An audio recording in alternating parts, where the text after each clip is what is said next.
और अभी की बड़ी खबर आपको बता दें, दिल्ली की सीएम आतिशी ने पदभार संभाल लिया है। केजरीवाल के लिए सीएम की कुर्सी खाली, ऐसा कहा आतिशी ने पदभार संभालते ही। और उन्होंने यह भी कहा कि इस कुर्सी को केजरीवाल का इंतजार है, 4 महीने के लिए सीएम का पद संभालूंगी।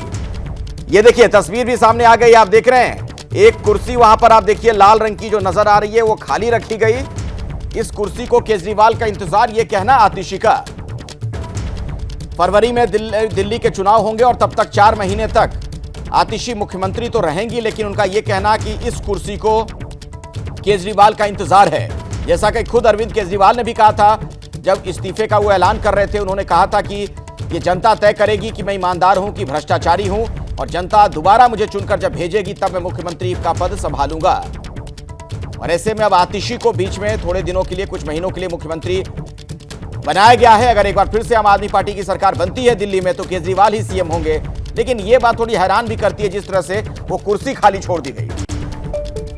सीएम दफ्तर में खाली कुर्सी पर राजनीति तेज हो गई है।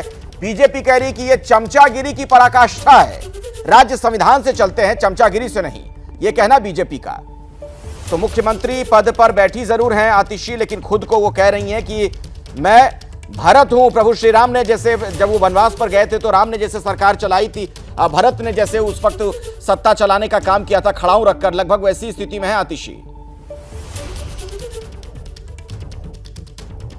हमारे साथ दिल्ली बीजेपी अध्यक्ष वीरेंद्र सचदेवा जी मौजूद हैं। सर, दिल्ली की मुख्यमंत्री आतिशी ने आज अपना पदभार संभाला है और मेज के सामने 2 कुर्सियां हैं। कहना है कि जिस तरह से भरत ने खड़ाऊ रखकर जब श्री राम वनवास के लिए गए थे पदभार संभाला था, वो भी कुछ ऐसा ही कर रही हैं। आपको लगता है उन्होंने पदभार संभाला है? दिल्ली वालों के लिए इससे बड़ा शर्मिंदगी का विषय हो नहीं सकता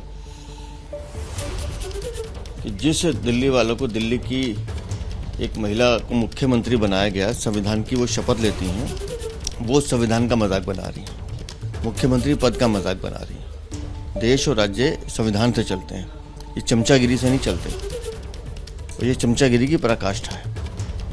आपको एक भ्रष्टाचारी मुख्यमंत्री केजरीवाल को अगर चमचागिरी से उसको ईमानदारी का सर्टिफिकेट दिलवाना है तो जनता के बीच में जाके ड्रामा कीजिए जैसे कल किया था आपने, लेकिन कम से कम संवैधानिक पदों को तो छोड़ दीजिए, उन संस्थाओं को तो छोड़ दीजिए जिसका एक मान सम्मान है, आप उनको भी नहीं छोड़ रहे।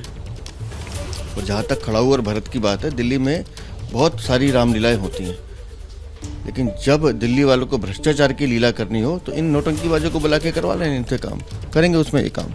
सर, जाहिर सी बात है जब इसको पॉलिटिकली स्ट्रेटेजाइज किया गया होगा तो दिल्ली की जनता पर एक इमोशनल असर के बारे में सोचा गया होगा। आपको क्या लगता है कुछ ऐसा? आप या तो इमोशनली दिल्ली की लोगों की भावनाओं से खेलना शुरू कर दें या फिर संविधान का पालन करें, तो फिर शपथ लेने की जरूरत नहीं थी ना, वो ड्रामा करने की जरूरत नहीं थी। ऐसी कुर्सी पड़ी रहने देते खाली, फिर चुनाव करा देते। क्यों समय मांग रहे हैं? हम तो कह रहे थे ना अक्टूबर में चुनाव कराओ, क्यों समय मांग रहे हैं? वो चमचागिरी में मस्त हैं। ये नहीं बताएंगी कि दिल्ली की सड़कें कैसे ठीक होंगी, ये नहीं बताएंगे कि बिजली के बिल जो बढ़कर आ रहे हैं वो कैसे ठीक होंगे, ये नहीं बताएंगे कि लोगों को पीने का पानी कैसे मिलेगा, ये नहीं बताएंगे कि जो बच्चे फेल कर दिए वो शिक्षा कैसे प्राप्त होंगे। दिल्ली की समस्याओं से कोई लेना देना नहीं है, सिर्फ चमचागिरी करनी है, भ्रष्टाचार करना है। दिल्ली की जनता मरती है, मरे, इनको क्या लेना है? मतलब समझा जाए एक पपेट सरकार। बिल्कुल। अरे हम पहले दिन से कह रहे हैं कि एक सुपर सीएम है जो भ्रष्टाचारी है, दूसरी कठपुतली है जो बेचारी है। तो चमचागिरी की बात कही जा रही है। इसके अलावा आपने सुना क्या कहा जा रहा था और जो आरोप लगाए जा रहे थे, और अब देवेंद्र यादव क्या कह रहे हैं वो भी सुन लेते हैं।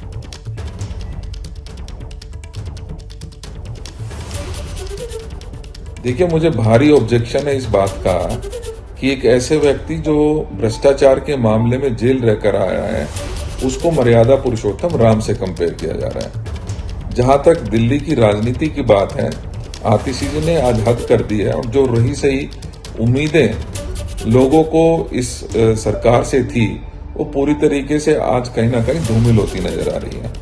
जिस तरीके से आतिशी जी ने स्वयं अपने आप को एक डमी मुख्यमंत्री के रूप में पेश किया है, तो मुझे कोई उम्मीद अब बची नहीं है कि देश की जनता, दिल्ली की, विशेष रूप से दिल्ली की जनता जो ये आस लगाए बैठी थी कि कुछ सरकार जो है वो आगे बढ़ेगी, कुछ उनकी समस्याओं का समाधान करेगी, आज इस हरकत से माननीय आतिशी जी ने ये सिद्ध कर दिया है कि लोगों को अब आम आदमी पार्टी के किसी भी नेता से, दिल्ली के मुख्यमंत्री से किसी प्रकार की कोई उम्मीद नहीं रखनी चाहिए।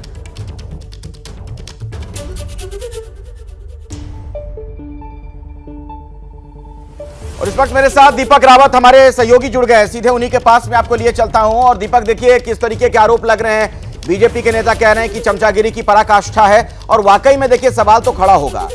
किसी भी सूबे में मुख्यमंत्री का जो पद होता है संवैधानिक पद होता है, जो व्यक्ति उस पर बैठता है वो शपथ लेता है पद और गोपनीयता की। इसके बावजूद अगर आतिशी ये कह रही है वहां पर बैठकर, बगल की कुर्सी खाली दिखाकर, कि जब आएंगे अरविंद केजरीवाल तो यहां पर बैठेंगे, तब तक के लिए मैं यहां पर बैठ रही हूं। जैसे प्रभु श्री राम जब वनवास गए थे तो भरत ने खड़ाऊ रखकर वहां पर शासन किया था, वैसे ही मैं करूंगी। इन सब का क्या मतलब निकाला जाए? जी बिल्कुल अखिलेश, आप बिल्कुल सही कह रहे हैं कि सवाल तो खड़े होंगे ही, और इससे पहले भी कभी इस तरह की चीज़ें देखी नहीं गई हैं। सीधे तौर पर अगर देखा जाए तो जिस दिन से अरविंद केजरीवाल जेल से बाहर आए हैं, उस दिन से जिस तरीके के ऐलान वो कर रहे हैं, जिस तरीके की चीज़ें उनकी पार्टी में, आम आदमी पार्टी की सरकार में हो रही है, आप उसको समझिए तो एक नैरेटिव सेट करने की कोशिश अरविंद केजरीवाल कर रहे हैं। और वो इसलिए कर रहे हैं क्योंकि उनको पता है कि चुनाव बेहद नज़दीक है, उन पर बड़े बड़े गंभीर आरोप लगे हुए हैं। उन आरोपों से पार जाकर जनता का वोट हासिल करना, दोबारा मुख्यमंत्री की कुर्सी पर बैठना आसान नहीं होगा। यही वजह कि अरविंद केजरीवाल ने सबसे पहले खुद से इस्तीफे का ऐलान कर दिया, ये दिखाने की कोशिश करी कि मैं पद का लालची नहीं हूं। फिर उन्होंने कहा कि मैं घर भी छोड़ दूंगा, मैं घर का भी लालची नहीं हूं, जिसको लेकर आरोप लगाए गए। और अब जिस तरीके से एक नैरेटिव सेट करने की कोशिश की जा रही है कि मुख्यमंत्री जो कामकाज संभाल रही हैं, लेकिन ये इसलिए कहा जा रहा है कि एक कुर्सी हमने छोड़ दी है, वो अपने समर्थकों तक एक मैसेज भी पहुंचाना है कि कहीं उन समर्थकों को ये ना लगे कि अब पावर सेंटर जो है वो शिफ्ट हो गया है, वो आतिशी की तरफ चला गया है। सीधे तौर पर जो समर्थक हैं वो बने रहे हैं, जुटे रहे हैं, ये समझें कि अरविंद केजरीवाल भी अभी उनकी पार्टी के टॉप लीडर हैं, वही सारे दिशा निर्देश दे रहे हैं, उन्हीं के हिसाब से पार्टी आगे काम करेगी। चुनाव में जो 4 महीने का वक्त बचा हुआ है, उन 4 महीने में किस तरीके से काम करना होगा, दिल्ली के लोगों को भी ये मैसेज देना है कि पिछले 9 साल में जो आम आदमी पार्टी यानी अरविंद केजरीवाल की सरकार में काम हो रहा था, वो अरविंद केजरीवाल के कामों से ही हुआ है, आतिशी के कामकाज से नहीं हुआ है। ठीक है, संकेत वगैरह तो अपनी जगह है, उनके हृदय के उद्गार जो आतिशी के वो भी अपनी जगह है, लेकिन जिस तरीके से ये चीजें नजर आ रही हैं, जो कुछ देखने को मिल रहा है, उसको लेकर सवाल खड़े हो रहे हैं कि आखिर ये कुर्सी खाली जो छोड़ दी गई कि ये सीएम के नाम पर केजरीवाल जब आएंगे तो उनके लिए कुर्सी खाली है, उसका मतलब क्या है?